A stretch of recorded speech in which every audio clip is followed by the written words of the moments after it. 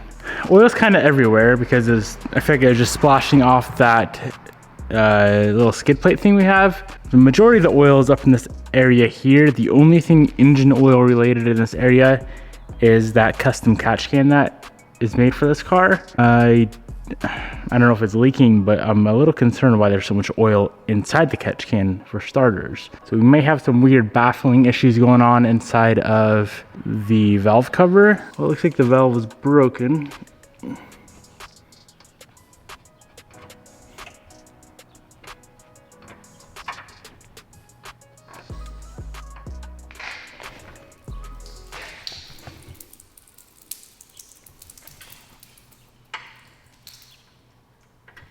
Okay, well, there's a problem. Holy fuck. Excuse my language. That's all over that's all out of the catch can. Something ain't right. Jeez.